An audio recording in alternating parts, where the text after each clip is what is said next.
Now, without further delay, let's begin today's event. I'd like to introduce your presenter for today, and that is Steve Powers. Steve Powers is an executive with more than 30 years of business and technology management experience spanning several industries. He is currently the president and CEO of Redstone Consulting Group, a subsidiary of Redstone Federal Credit Union. The Redstone Consulting Group focuses on streamlining credit union operations by automating manual processes. Steve, you have the floor. Thank you, Alicia, and welcome to today's webinar. I'm glad to share with you a bit about how folks are succeeding preparing for the ACET exam and using the ACET portal. Today's agenda, we're going to cover, just to briefly cover the ACET exam background for folks that may or may not be familiar with it. Give you some feedback on what we've heard from different credit unions as we've talked to them about the ACET and how they view success. How we've adjusted that down into some salient points on how to succeed. We'll go through introducing the ACET portal, do a demonstration, and then take questions from folks. First, just briefly, what is the ACET exam? It's the new NCUA Cybersecurity exam. It covers 2018 and going forward. It's very similar to the NIST the NIST framework and the FFIEC CAT. There are many items you need to prepare a response for, many documents where you need to assemble evidence of the answers. It does the same thing as the CAT, establishes a risk profile and a maturity level. The difference here is where the CAT was voluntary. This is what the NCUA is using to assess credit union cybersecurity readiness. Who should worry about it? Pretty much everyone in the not-too-distant future, I guess I'd say. In 2017, it was a proof of concept. In 2018, credit unions of $1 billion and up were subject to it. Starting in 2019, that drops to $100 million in assets. And in 2020, it may actually touch all credit unions. The NCUA is broadening the pool of people exposed to this exam over time. We've talked to a lot of credit unions in the last year, how they view success preparing for a cyber exam, particularly the ACET. These are some of the things that we've heard them say. A lot of it dealt with, knowing where we stand, how we're going to get better, and sharing the expertise across a broader team. Some of them were more logistics focused, making sure that they had a roadmap to getting better and ownership of the issues was well established. It's been an interesting 6 months talking with folks about the exam success, and out of that, we've come away with some observations. There's three groupings that we see, the success factors coming in.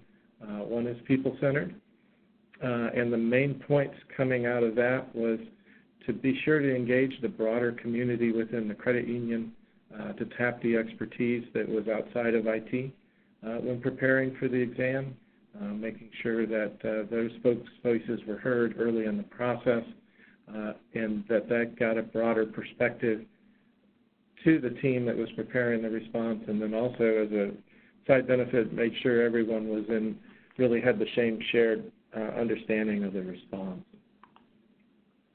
There's some process-centered success factors that we identified. Preparing was always important, making sure you knew your schedule, budget, resources. Focusing on improvement really came out as we talked to people, using the exam process as a springboard to fully understanding their cyber posture, identifying how they were going to get better, and really institutionalizing the processes that caused that to happen year over year.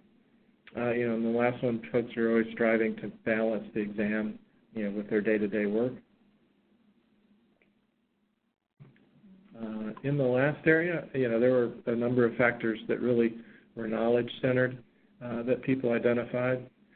It went from, really understand where you are and where your gaps are. Know that before you get into the exam.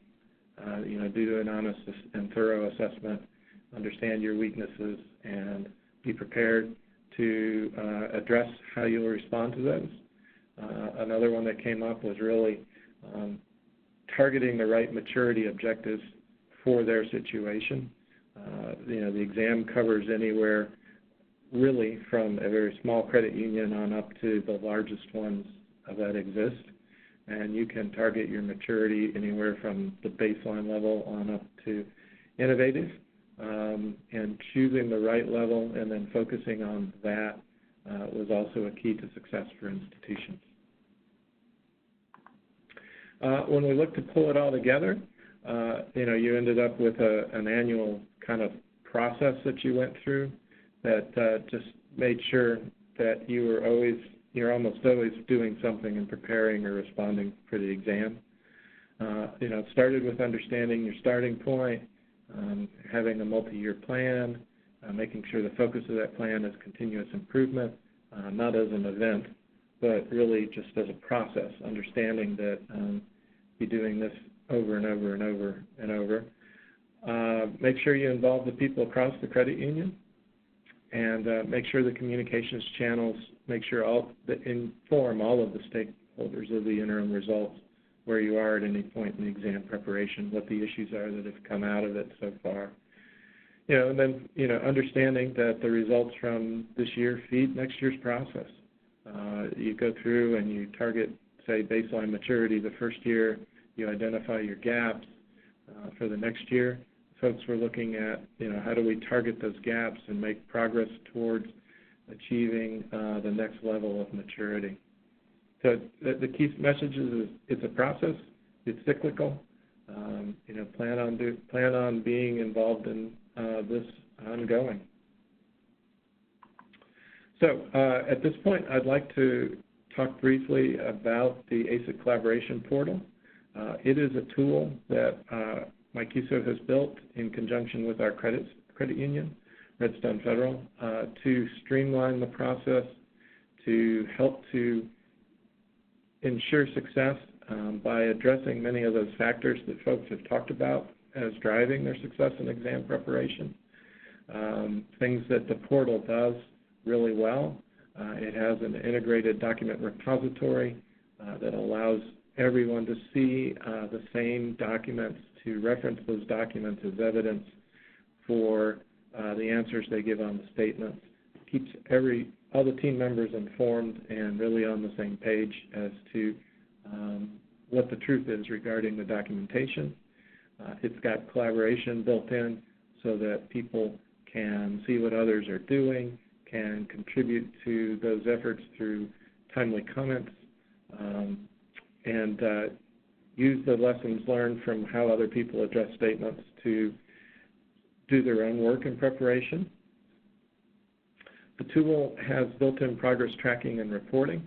It allows each person to know what they're assigned, how they're doing about getting it done, whether they're on schedule, ahead of schedule, or not.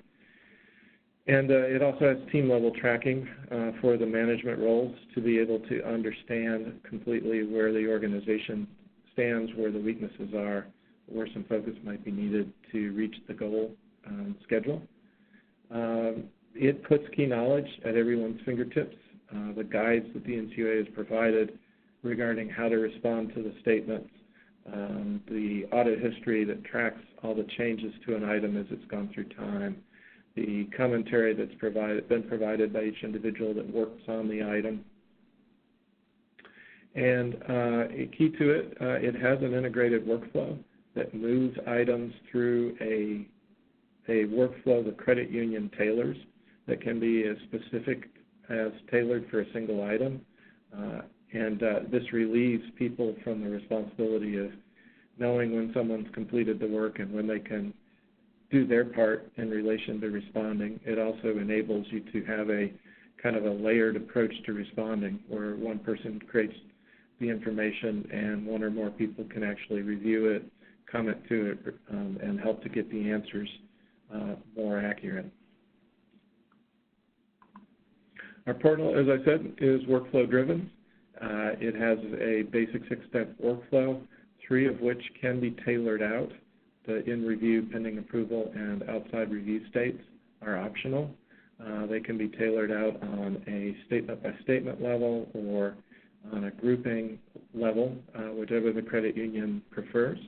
the outside review step in and of itself is somewhat unique. It's designed to enable a credit union to bring on outside help who may advise on industry standards and the credit union's response in a particular focused areas. So it's got built in some protections to isolate the information and provide that role with just what it needs to perform that outside review function. Key to the workflow is you know that each item follows the path that you've chosen. It gets the level of review that you've decided upon, and when it's released to the NCUA examiner, you know it's been scrutinized by the right people, the people that you've assigned that responsibility to. There are a good number of roles that we've built into the system, anywhere from the editor who creates the content in the system, which is responding to the questions, uploading documents, making linkages to documents to show the evidence of how those documents support the answers that have been made to the statements, providing context through comments, coordinating with other departments to make sure they get the right perspective if they're not working inside the tool, all the way up to the NCUA examiner role is actually built into the system as well, where they can come in and use the tool to review the credit union cyber posture, to review the documentation repository, and provide feedback. Importantly, if the examiners don't wish to work interactively through the tool, it also provides them with the capabilities to download the contents of the portal into the NCUA ACET workbook format, and then they can work out of that workbook if that's their preference.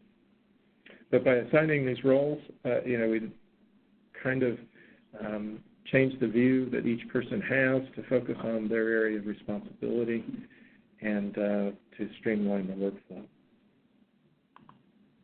So before I go into the demo, I'd like to talk a little bit about what you'll see. Important to understanding the tool is how we assign and track responsibility, which also goes into how we tailor workflow. Secondly, how individuals can know their progress and how the leaders of the effort can know how the team is progressing. Some of the aspects of collaboration that allows people to stay in sync with each other, working through the tool, allowing people to see the evolving risk and maturity states as using essentially real-time data for that. And finally, resolving items using the documents and the guidance that's available through the tool.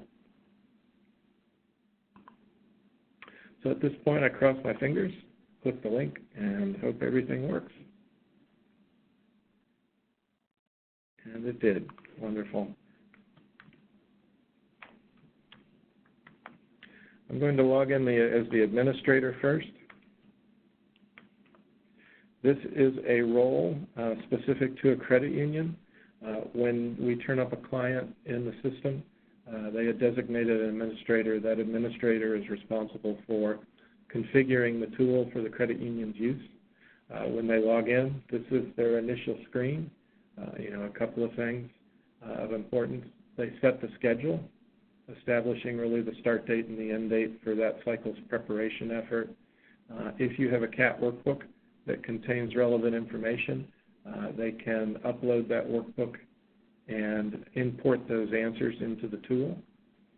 Finally, they come and they choose the maturity level you're going to target. As I said, people said part of it was making sure they targeted the right maturity was their key to success.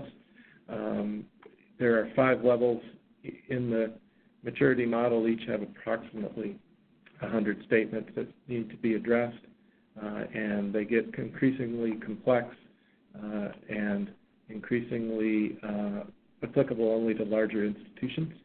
So choosing which level you want to target is appropriate, is the best thing to do, whether it's baseline, evolving, or some of the higher levels. Knowing that in the tool you can come in at a later date in the process or for the next exam cycle and change the target level to match your objectives for that time. An examiner's, one of their largest responsibilities is to establish the user base and to go ahead and assign work to the individuals in the user base. They're responsible for creating users. You can see we've created a good number in this system. There can be multiple editors, multiple examiners, multiple reviewers, even multiple approver and releaser roles if you choose, as well as outside reviewers. Once the roles are set up in the system, the next thing is really to assign work to them. We go through a process of assigning responsibilities out based on the risk profile, domain maturity, and the documentation responsibilities. Within that, there are subgroupings that the NCUA provided, and you have the ability to assign role people to perform the work in each of the workflow steps for each of these groups. In this case, for the editing of the technology and connection types, we're using the internal audits role. If we wanted to change that, we didn't think that was appropriate for that particular answer, we can choose from any of the people that are designated as editors. I've now just changed that responsibility to IT support to edit the technologies and connection types. The same process applies to review, approve, outside review, release, and examine. As you can see, if we want to skip a step, i.e. just not have it apply to that grouping of items, we select skipped as the workflow assignment. That's this guy here. What happens then is that item goes straight from approved to release with no stop in the outside review step. That same process can be used here to change, to skip the approve step if desirable. Secondly, I wanted to show briefly that this little blue tag means that we've overridden some of the standard assignments for that category. And what this means is we've gone in and basically said, for item 7, we're going to use a different person as the reviewer. And the same thing with item 8. So they've had their standard or default values overridden. And this is how you go ahead and can create an item-level unique workflow. So if of these 14 items, if 12 of them needed to follow and go to the VP of IT for review, that's great. If 2 of them really are better reviewed by the VP of HR, then you can go in and override those assignments, essentially creating a custom workflow for each of those 2 statements. The same model applies to setting up the domain maturity assignments and the documentation assignments within the system. Again, all of these are the groupings that the NCUA provided. Usually they have somewhere between 5 and 15 to 20 items in them. And in all cases, you can do an override to create a custom workflow for a specific item or grouping of items. Okay, that's really it for the admin role. I just really wanted to drive home, not the complexity, but the power of the workflow and the configurability of it, so that you can really know how each item is going to move through the system, who's going to look at it, and set up a workflow on a group level or an item level specific to your needs. I'm going to go ahead and log in now as an approver role. This is one of the key roles in the system. In the tool, it is meant to be the person who is really responsible kind of at an executive level for the answers that go forward. And this person, is making the decision on what statements the NCUA are ready for the NCUA to really see, what commentary the NCUA should hear, and that those responses and commentary represent the official position of the credit union. So each person who logs into the system has their own dashboard when they land or landing page, and they each have some common functionality on them. Everyone who has a role in the workflow has a card that shows, their progress, where they stand in completing their assignments. This person's assigned in risk profile, domains, and document list. You can see he's in the green on 2 of these 3, well ahead of where he needs to be today. But for the domains piece, he's a little bit behind the pace.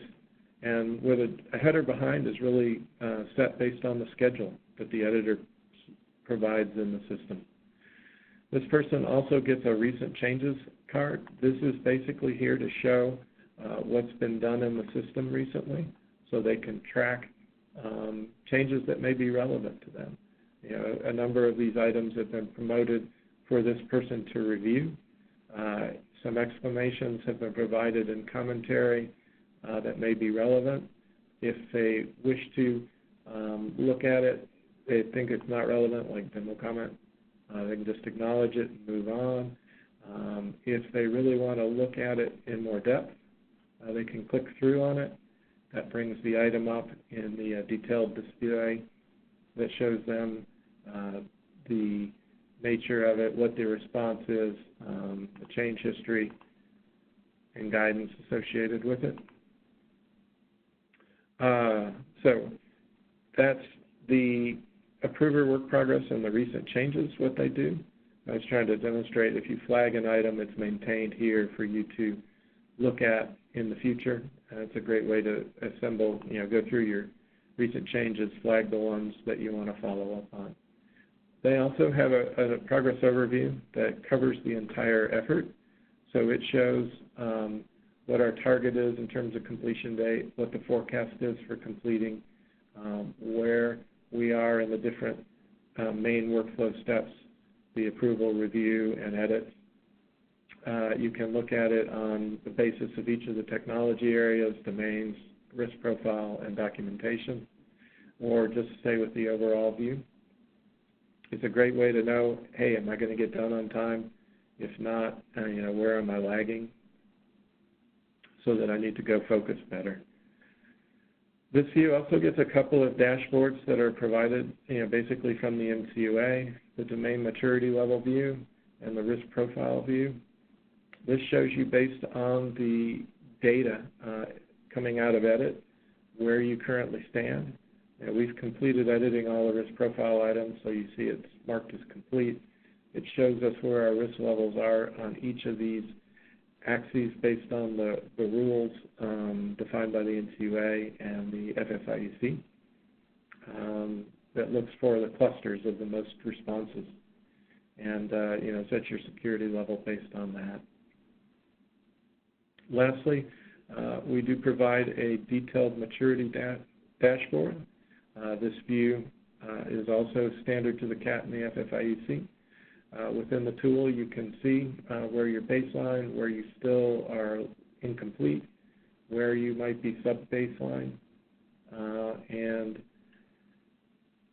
are able to understand where your evolving maturity is. If you wish to know why you're sub-baseline, you just can click through to see those statements that are associated with that square in the grid. Your reason pops right up. It's 144. We don't have any processes in place to integrate threat intelligence into risk planning. So that's a requirement to reach baseline. Our no response is really why we're sub-baseline in that space. One other aspect of this tool, you're able to see it in different perspectives. So this is really what it looks like based on the data that's been answered at the editor level. You see a lot more compliance on baseline, some additional areas of sub-baseline, and still see where you're incomplete, either with the red zeros or just the fact that the percentages aren't where they need to be. Also shows you how your score in evolving is shaping up. There are a couple of places where we actually reach evolving. So you back to here's how the approver sees it based on the information that they've handled. It just gives you a perspective of how that score is going to evolve as the items mature in their response. Okay, that's kind of it for the dashboards at this point. I was going to go ahead and show really how a person as a reviewer can look at and review items. Of course, this person doesn't actually, so they're going to switch them to looking at the view that's focused on My Items to Work. You'll notice they don't have any risk profile items to work at this point. But if we switch to the domains, there are some items that are available for them to review. First, under governance, domain statement 34 is ready for them to take a look at. What they would do is come in here, see the statement. They can see the documentation, that there's a document linked to it. The answer is yes with compensating controls. Going in, a couple of things at their fingertips. They can see who's made changes on it up to this point. In fact, this one was actually imported from the CAT, so you get an answer showing that it was imported from the CAT when it was imported. This is the system admin me on the import. Then where comments were added, promotions of the item, who did it, when they did it. At their fingertips is the NCUA guide provided with this. It tells you about the technology. It tells you how they're going to examine it, specifically what information they're going to look at to understand and the validity of the response you've given. And, of course, some mappings to different security frameworks are provided if there's a mapping there. Down below, you see the comment that was imported from CAT that says why it's yes C. The answer was basically this is what the framework we're complying with, which may be a little bit different from the standard NCUA framework. If I wanted to understand the document associated with this, I'm able to go view the document, see any comments that have been placed on the document, open it up, and see the appropriate information related to this aspect. In this case, it's the information security policy. That's the core document responsive to Statement 34. As an approver, once I'm done reviewing, if I'm comfortable with the answer, I just approve it, and then it's going to ask me if I want to provide comments for the examiner before I approve it. I can either open the document view and provide a comment or submit without comments. And the item then disappears because we're only looking at My Items to Work, and that just moved on to another level of the workflow. Roughly the same approach applies to the documentation items. You come in, you can see what the response is. Yes, we've got documents that cover what was asked for. Here they are. If I want to review them, again, it's the same process of clicking through to see the information in the document. I can see the comments that were provided. We don't have one for ATM and marketing. Not ready for inclusion. This is what happened. And then if I'm happy with this, I go basically, I can provide a comment that's for the NCUA examiner. An important point, the tool keeps 3 different comment threads, one for internal consumption. You wouldn't really necessarily want the NCUA examiner to see these comments. One for outside consumption if you have an outside reviewer in the process, and then one for examiner consumption that may put the appropriate perspective on any comment going to the NCUA, often taking what's here and kind of paraphrasing it into a more politically correct response.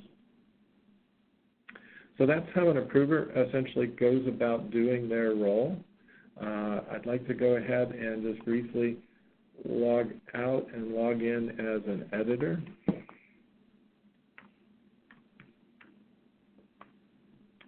In this case, the risk management team. And see if they've got work that they need to do. So we can see this person was assigned 25 risk profile items. They've completed them. They've completed 52 of the 65 domain items assigned and 5 of the 6 document list items. They have really kind of a large number of changes to review. This is because it's giving them changes for items that they may have already completed. If they want to focus on those that are relevant to the items that are ready for them to work, they just turn on the My Items to Work view. Then they can see exactly where these are. The last one was recalled by the editor. They changed the response to yes. That gets them right on target with what they need to work. As an editor, their job is actually to complete these items, to populate the knowledge. They do that by coming in, and again, they see what they're assigned. They're able to filter that if they choose. We're focused on evolving maturity. If they only wanted to focus on baseline maturity for that day, they just turn evolving off, or vice versa. They're able to select a particular component that they wish to focus on. But in this case, what we would look to do is, for instance, domain 35, they've got an answer on it. That answer is no. It was imported from the CAT, so that information may be dated. If they had updated information that changed this response, they would go to link that document.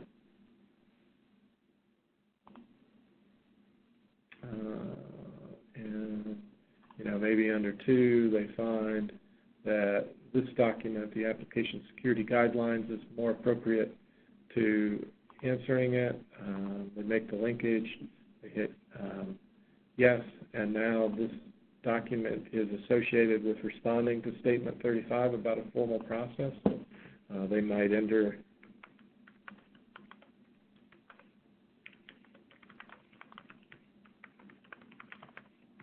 where in the document you might find the relevant information. So now that comment will be visible to everyone. They won't wade through the whole document, but just go straight to page 37. With that, they may feel that, yes, the answer is now actually a yes. And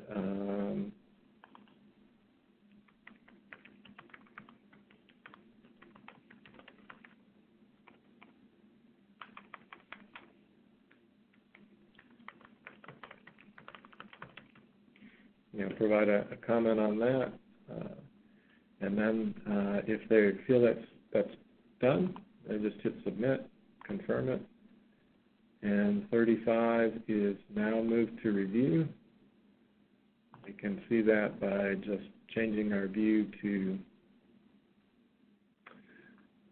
My Items instead of My Items to Work. There's 35, and it's waiting review by the reviewer for it, which is the VP of Risk Management. This little button allows you to see the full workflow for this item. So you can see, for instance, the VP of Risk reviews it, goes to the Chief Information Security Officer to approve, and then on to the internal audit for release. If I had forgotten something, left something out, I have the ability to recall the item. I just have to enter a reason as to why, and then recall it. So that's really how an editor goes about establishing the response to a domain or a DRL statement. If we look at the documentation, it's a little bit different. The idea here is that they need to actually bring in the appropriate documentation. Perhaps in this case, I loaded these files, but it's 3 months later, and these aren't really the right files anymore. So I'm going to go ahead and clear them out as the editor. I have the ability to do that. And then once they're deleted, I'm going to go and select the appropriate files, which are updated versions of those documents. So there they are, third-party provider and the policy.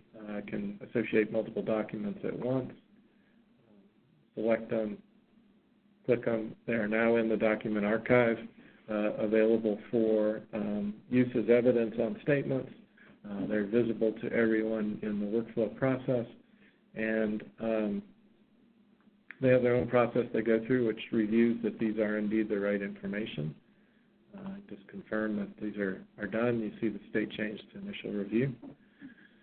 This is how an editor, brings in the appropriate information to share with the team and makes it visible to everyone who's working on the exam preparation, which can be a fairly broad pool of folks depending on how you decide to assign out work.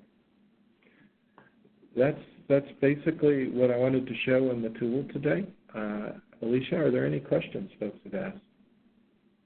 We do have a couple of questions that came in during the demo. The first one is, what browsers does the tool work with? We support the popular browsers, so it works with Internet Explorer 11. It works with Edge. It works with Chrome. Chrome is certainly my favorite for using the tool, but it should work equally well in Edge and Internet Explorer. Great, thank you. The next question we have in the queue is, how do we know our documents are secure? Good question. What I didn't touch on is we use a secure vaulting system to store clients' documents. It's called Virtual Strongbox. We're integrated with them. They actually retain the documents using some proprietary and patented technology. To put a buzz out for them, they principally provide electronic safety deposit box services to a couple of hundred credit unions, and that's how the technology originally came about. Using it this way really just extends that capability to the credit union's documents themselves. Great, thank you. And the last question we have in the queue at this point is, how long does it take to get the system up and running for a credit union? Another good question. For us to turn a client on, generally as a one-day effort, we establish a tenant, we set up the administrator account, make sure things are working properly, and then go through a short training session with the administrator, pass over the quick start guide, let them kind of go through that. And then we'll generally schedule a follow-up in about a week with the administrator. It takes a few days for the administrator to fully understand the workings of the tool, a few calendar days, not necessarily full-time work. And the need to go ahead and figure out the approach they're going to take to assigning work out within the tool. So within about a week, a credit union can be, have the tool populated, the accounts built, the initial assignments made, and opening it up to the folks, the editors and reviewers that are going to do the work.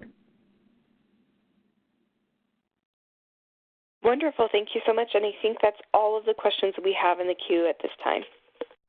Okay. Thank you very much. Going to go ahead then and just switch back to the presentation, finish out a couple of things for folks. Okay. So you're looking at the first release version of the tool with some of the capabilities coming in from the second release. You can see here the different aspects we are building into the tool over time. The second release is coming in Q1 of 2019 in its entirety. Next up will probably be the summary board report capability, which will allow you as a manager or as one of the supervisory roles in the tool to publish out at any point a report that's been prepared working with our team here at the credit union as to what you might want to present to a board about progress in the exam preparations, and an associated report that's for management that contains some more detail on the preparations and where the workflow stands. In the third release, targeted for Q2 of next year, for instance, we'll add user nudging. This is the capability to essentially nag folks when they're falling behind in particular areas, or when a fair amount of work is queued up and ready for them to do. We'll give them a nudge, announce to sending an email with a link to the tool saying, hey, you're falling behind, how about working on these items, or a lot of stuff just flowed in for you. We'll also be adding the capability to capture optional documents such as risk appetite statements or other documents a credit union might believe helps to substantiate their responses to statements that the NCUA didn't explicitly ask for in the documentation request list. So it would be a capability to essentially extend the documentation request list and do all the same things with linking them as evidence and backup that we're doing with the explicit documentation request list items. Finally, going into the fourth release, somewhere past mid-year of next year, we'll provide the ability to clone this completed year and archive it and start the next year, building upon the work that was done in the first year. So in the first year, you get all your information in, you establish your initial maturity. The next year, you're basically off and running with, here's the things that were gaps identified in the first year, and maybe you've changed your maturity level target. So here's the items I want to work to achieve evolving maturity. And that dovetails in with the improvement roadmap capability that will be built in the system to kind of identify those high-value targets of areas to improve. Just briefly, we are the Redstone Consulting Group. We're a QSO. We're owned by Redstone Federal Credit Union. We've been around since 2012.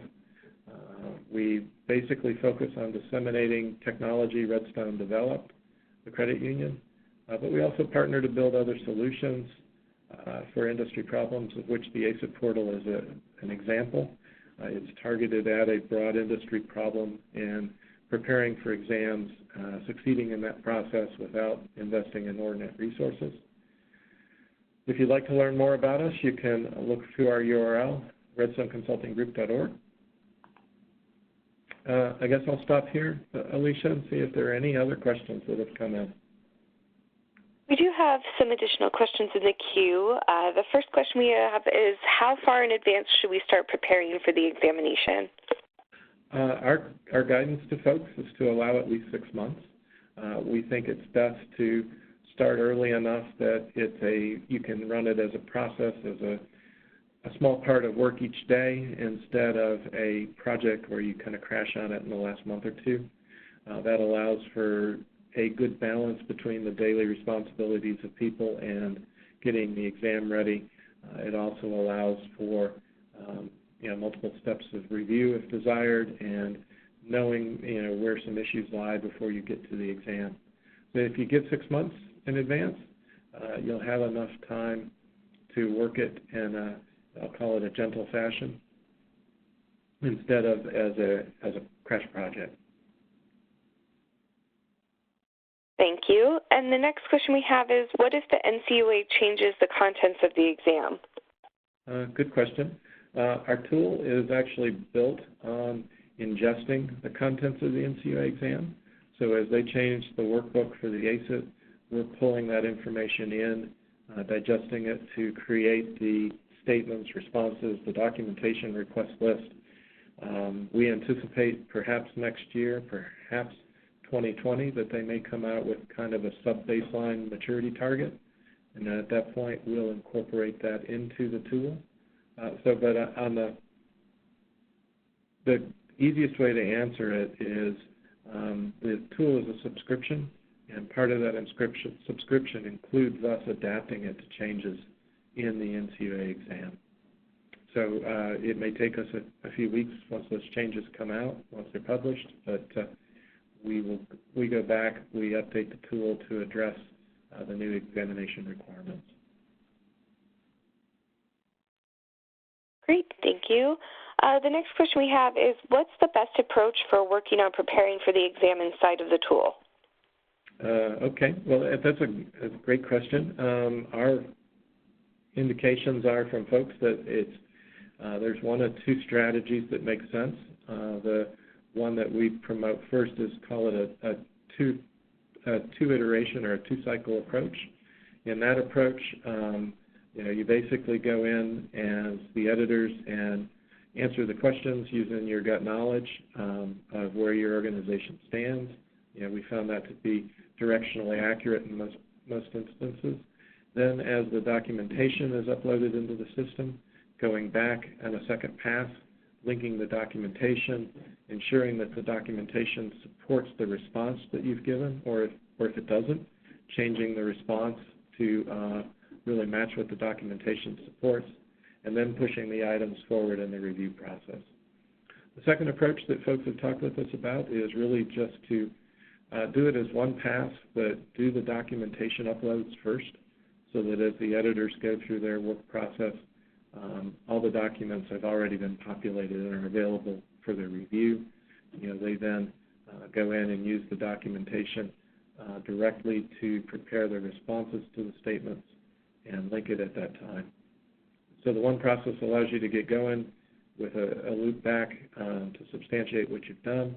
The other one has the main work in the tool waiting until the documentation work has been completed. Either process works pretty well. It's a matter of preference for the credit union. Great, thank you. The next question we have in queue is, in what areas are you finding the tool to be most helpful in preparing for the exam?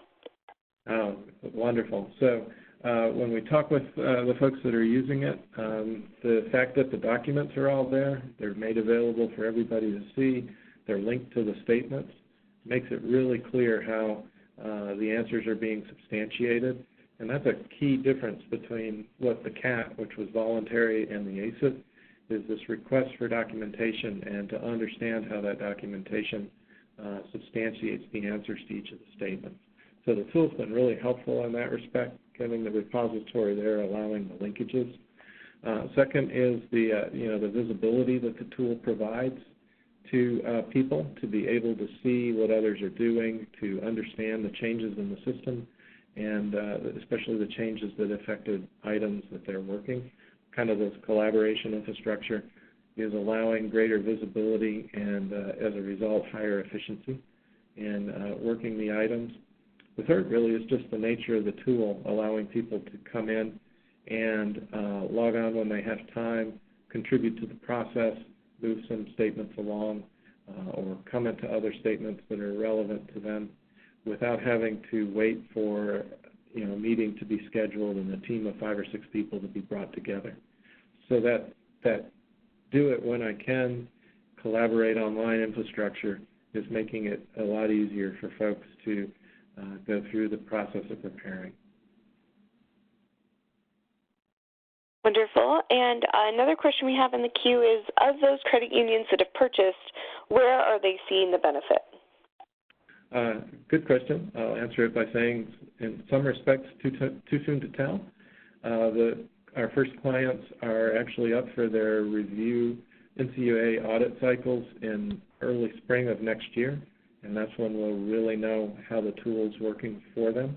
But preliminarily, I think the aspects that they're liking is the ability to more broadly distribute the work across the organization with the logistics handled by the tool. So, the person doing all the coordination doesn't have to worry about telling everyone when it's their turn to look at an item or what they're responsible for.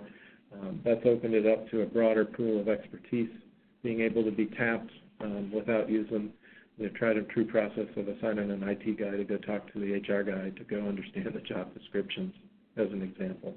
Instead, let the HR folks put that information in and review it directly. That aspect's been pretty helpful. Again, back to the documentation repository, having that information right there contained, specifically targeted to their response, is showing some benefits for clients. Great, thank you so much. And just as a reminder to attendees, if you have any questions today, you can always type them into the Q&A panel, which is on the right-hand side of your screen. We'll pause for just a moment to see if we have any remaining questions coming into the queue. If you'd like to ask a question over the audio line, you can also do so by pressing *# on your telephone keypad. And again, we'll just give it another minute, give it a last call for any questions that we might have from participants today.